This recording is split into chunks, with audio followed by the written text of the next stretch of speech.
Hi hello అందరికీ నమస్కారం అండి. Welcome to our channel. అసలు ఈ రాష్ట్రంలో ఏం నడుస్తుందండి? మీకన్నా అర్థమవుతుందా? నాకైతే అర్థం కావట్లేదు. మీరెప్పుడైనా యథా రాజా తథా ప్రజ అనే మాటని విన్నారా? ఇప్పుడు అదే నడుస్తుంది ఆంధ్రప్రదేశ్లో. ఎందుకనంటే మొన్నటికి మొన్న అసెంబ్లీలో చంద్రబాబు నాయుడు గారు మాట్లాడుతూ అంటారు, వైవి సుబ్బారెడ్డి గారు భార్య చేతిలో బైబిల్ ఉంది చూడండి, ఇలాంటి వాళ్ళ అంటే ఈమె బైబిల్ పట్టుకోంది. మరి వైవి సుబ్బారెడ్డి ఏమో వైఎస్ఆర్సీపీ గవర్నమెంట్ ఉన్నప్పుడు ఈ టీటీడీకి చైర్మన్గా వర్క్ చేశాడని చంద్రబాబు నాయుడు గారు అంటే, మరొక పక్కేమో నిన్న అచ్చెన్నాయుడు గారు మండలిలో చేరుకొని ఆ మండలి అధ్యక్షుల వారినే మీరు క్రిస్టియను అని సంబోధిస్తాడు. ఇంకొక పక్క వైఎస్ఆర్సీపీ ఎమ్మెల్సీ వాళ్ళ పక్క చేయి చూపిస్తూ మీ అధ్యక్షుడు కూడా క్రిస్టియన్నే కదా అని అంటారు. అసలు నాకు అర్థం కాని విషయం ఏంటంటే, ఒక క్రిస్టియన్గా ఉండడమే పాపమా? అసలు మతాల మీద కులాల మీద రాజకీయం చేయడం ఏంటండి చండాలంగా? ఈ కూటమి నాయకులకి కొంచెమైనా భయం ఉందా? వీళ్ళు అసెంబ్లీలో మాట్లాడే మాటలు కానీ మండలిలో మాట్లాడే మాటలు కానీ ఈ రాష్ట్ర ప్రజలు చూస్తారని వింటారని? జగన్మోహన్ రెడ్డిని రాజకీయంగా ఈ కూటమి నాయకులు ఎదుర్కోవాలంటే ఉండే ఒకే ఒక ఆప్షను జగన్మోహన్ రెడ్డి మతమేనా? లేదంటే ఈ కూటమి గవర్నమెంట్ వచ్చినప్పటి నుంచి చూస్తున్నా రోజుకొక ఇష్యూ, రోజుకొక దరిద్రాన్ని తీసుకొచ్చి కులాలకి మతాలకి లేదనంటే సనాతన ధర్మానికి అప్లై చేయడం తప్పనిచ్చి వీళ్ళు ఇచ్చిన హామీలను కానీ ఈ రాష్ట్ర డెవలప్మెంట్ కానీ ఈ రాష్ట్ర రాజధాని కానీ అలాగే వీళ్ళు ఇస్తానన్న జాబ్ క్యాలెండర్ కానీ అలాగే కంటిన్యూ చేస్తానన్న వాలంటీర్ల జాబులు కానీ సచివాలయాల జాబులకు సంబంధించిన గవర్నమెంట్ శాలరీస్ కానీ మొన్నటికి మొన్న అంగన్వాడీ వాళ్ళు ధర్నా చేస్తే వాళ్ళని మిడ్ నైట్లో అరెస్ట్ చేసి వాళ్ళ ఆడోళ్ళు అయితే ఏడుస్తున్నారు. ఇకపోతే ఫీజు రియంబర్స్మెంట్ అని అమ్మఒడి అని ఆరోగ్యశ్రీ అని షణ్ముఖ వ్యూహం అని అదని ఇదని అబ్బో ఒకటా రెండా మీ దరిద్రాలు ఇలా చెప్పుకుంటూ పోతే ఈరోజు ఈ వీడియో 1 గంట సేపు వీడియో అవుతుంది. నాకు తెలియక అడుగుతున్నాను, చంద్రబాబు నాయుడు గారు మాటొస్తే జగన్మోహన్ రెడ్డిని క్రిస్టియన్ అనేసనని ఈ రాష్ట్ర ప్రజలకి గుర్తు చేయాలని చూస్తారు. ఎందుకని? జగన్మోహన్ రెడ్డి విదేశాల నుంచి ఏం రాలేదు కదా చంద్రబాబు నాయుడు గారు.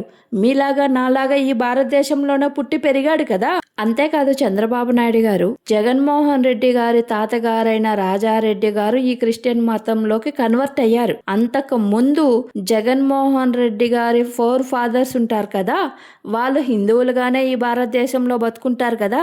మరి ఆ హిందుత్వం అనేది ఆ హిందూ ధర్మం అనేది మా జగనన్నలో ఎందుకు ఉండదనుకుంటున్నారు మీరు? అది ఉంది కాబట్టే కదా ఇన్ని దైవ కార్యాలు చేస్తున్నారు. ఇంతమంది పిల్లల గురించి మానవత్వంతో ఆలోచిస్తున్నారు. చంద్రబాబు నాయుడు గారు మీరు మాటకు ముందు హిందూ ధర్మాన్ని అలాగే కులాన్ని అడ్డం పెట్టుకొని రాజకీయాలు చేయడం ఈ మధ్య బాగా అలవాటు చేసుకున్నారు కదా. మిమ్మల్ని ఒక్క క్వశ్చన్ అడుగుతానండి. మీరు నిజంగా హిందువే అయితే, మీలో హిందూ ధర్మమే ఉంటే మీరు ఒక్క గుడికైనా సరే న్యాయం చేసినట్టు చూపించండి. ఈరోజు మన రాష్ట్రంలో సనాతన ధర్మాన్ని హిందుత్వాన్ని మంటగలుపుతున్నది ఎవరు? చంద్రబాబు నాయుడు గారు. క్రిస్టియన్ అయిన జగన్మోహన్ రెడ్డా, లేదు హిందూ అనే ముసుగులో మీరా? ఈ రాష్ట్ర ప్రజలు ప్రతి ఒక్కటి గమనిస్తున్నారు చంద్రబాబు నాయుడు గారు. అంతేకాదు చంద్రబాబు నాయుడు గారు మీ కూటమి నాయకులకి అందరికీ నా క్వశ్చన్ అండి, ఏం లేదు, సింపుల్ అండి. ఇప్పటికిప్పుడు ఈ రాష్ట్రంలో ఏదైనా ఎలక్షన్ జరిగితే మీరు కానీ మీ కూటమి నాయకులు కానీ ఈ హిందువులనే అడుక్కుంటారా ఓటు వేయమని? ఈ ముస్లింల ఓట్లు కానీ ఈ క్రిస్టియన్ ఓట్లు కానీ మీకు కానీ మీ నాయకులకు కానీ అవసరం లేదా చంద్రబాబు నాయుడు గారు? అవసరమే కదా. మరి మీ అవసరాలకు మాత్రం వాళ్ళ కొంపల కాడికి వెళ్ళి ముష్టోడు కన్నా దారుణంగా నిలబడి ఓట్లు అడుక్కుంటారా లేదా? అడుక్కుంటారు కదా. మరి ఈరోజు ఎందుకండి కులము మతము అనేసి నన్ను మాట్లాడుతున్నారు చంద్రబాబు నాయుడు గారు? ఒక హిందూ అనే ముసుగులో మీరు టీటీడీకి చేసిన ద్రోహం కానీ హిందూ ధర్మానికి కానీ అలాగే వెంకటేశ్వర స్వామి ప్రతిష్టకి కానీ ఎంత ద్రోహం చేశారో ఈ ప్రపంచంలో ఏ మూల నుండే హిందువుని అడిగినా చెప్తారు. చంద్రబాబు నాయుడు గారు మీకు తెలుస్తుందో లేదో నాకు తెలియదు, కానీ ఈరోజు ఈ రాష్ట్రంలో ఉండే ముస్లింల నుంచి క్రిస్టియన్స్ దాకా టీటీడీ లడ్డు గురించి మాట్లాడుతున్నారండి. కొంపదీసి ఇవన్నీ నేను మాట్లాడుతున్నాననేసనని నన్నగాన ఏ క్రిస్టియనో ఏ ముస్లిమో అనుకునేరు. నేను పక్కా హిందువునండి. ఒక హిందువుగా ఇంకో హిందువు అయిన మిమ్మల్ని నేను క్వశ్చన్ చేసి అడుగుతున్నాను. చంద్రబాబు నాయుడు గారు, నా క్వశ్చన్ ఏంటంటే, ఇప్పుడు మీరు మాట్లాడుతున్నారు కదా కులము మతము సనాతన ధర్మం అనేసనని. మీరు మాట్లాడినట్టే అసెంబ్లీలో కుల మతాల గురించి, ఆ వెంకటేశ్వర స్వామి ప్రసాదం గురించి మా జగనన్న పొరపాటున మాట్లాడుంటే కూడా మీరు కానీ మీ కూటమి నాయకులు కానీ ఈ రాష్ట్ర ప్రజల్లోకి మా జగనన్నను ఎంత దారుణంగా తీసుకొని వెళ్ళి నిలబెట్టే వాళ్ళండి. ఏం చంద్రబాబు నాయుడు గారు, దీన్ని ఎంత రాద్ధాంతం చేసేవాళ్ళండి మీరు మీ నాయకులు. అంతేకాదు చంద్రబాబు నాయుడు గారు, వైవి సుబ్బారెడ్డి గారి భార్య బైబిల్ పట్టుకున్నారు అని అన్నారు కదా. చంద్రబాబు నాయుడు గారు, మీరు అరెస్ట్ అయ్యి జైల్లో ఉండేటప్పుడు మీ అర్ధాంగైన మీలో సగభాగమైన నారా భువనేశ్వరి గారు ఎక్కే చర్చు దిగే దర్గా సందు లేదండి. కావాలంటే రికార్డు ఉంటుంది, మీరు తెప్పించుకొని చూడండి. ఆ టైంలో నారా భువనేశ్వరి గారు ప్రతి చర్చిలోనూ మీకోసం ప్రార్థన చేపించారు. అలాగే ప్రతి దర్గాలోనూ దువా చేపించారు.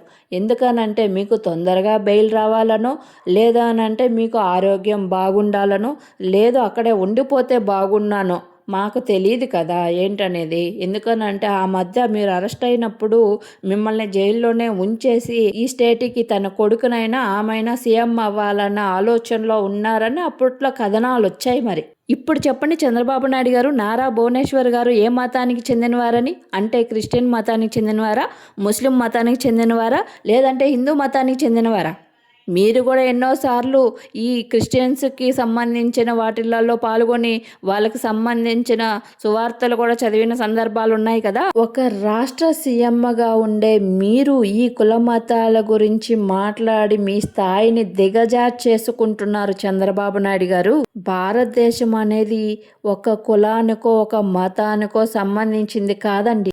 అన్ని కులాల మతాల సమ్మేళనం అనేది మీకు తెలియదా చంద్రబాబు నాయుడు గారు? దయచేసి ఈ రాష్ట్ర ప్రజలకి కూడా నా తరపున ఒక మనవండి, ఏం లేదు, ఈ కుల పిచ్చితో మత గజ్జితో ఎవరన్నా మీ ముందరికి వచ్చి మాట్లాడితే లాగ పెట్టి మెట్టుతో కొట్టండి. ఈ విషయం మీ పర్సనల్గా మీరు ఆచరించవచ్చు, కానీ ఒక రాష్ట్రానికి సంబంధించిన వ్యక్తులకి, ఈ యొక్క ప్రజాస్వామ్యంలో ప్రజల చేత ఎన్నుకోబడిన వ్యక్తులకి, ప్రజల్ని పరిపాలించే వ్యక్తులకి ఇది కరెక్ట్ కాదండి. దేవాలయం లాంటి అసెంబ్లీ అని మీ నోటితో మీరు ఎన్నిసార్లు ఉంటారు? మరి అదే దేవాలయానికి అధ్యక్షులుగా ఉన్న వారిని ఈ అచ్చెన్నాయుడు గారు మతంతో ముడిపెట్టి మాట్లాడడం ఎంతవరకు కరెక్ట్ అంటారు చంద్రబాబు నాయుడు గారు?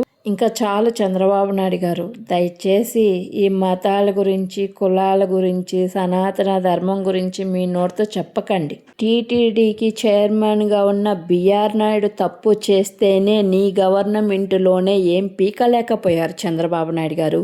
అలాంటి మీరా మా జగనన్న గురించి మాట్లాడేది? ఇంకా వద్దండి ఇలాంటి మాటలు. మీరిచ్చిన సూపర్ 6 మీద ఫోకస్ చేయండి. అలాగే ఈ రాష్ట్ర డెవలప్మెంట్ మీద ఫోకస్ చేయండి. Thank you all. నా వీడియో మీకు నచ్చినట్లయితే ఛానల్ని సబ్స్క్రైబ్ చేసుకొని ఒక్క లైక్ అయితే కొట్టండి. Thank you.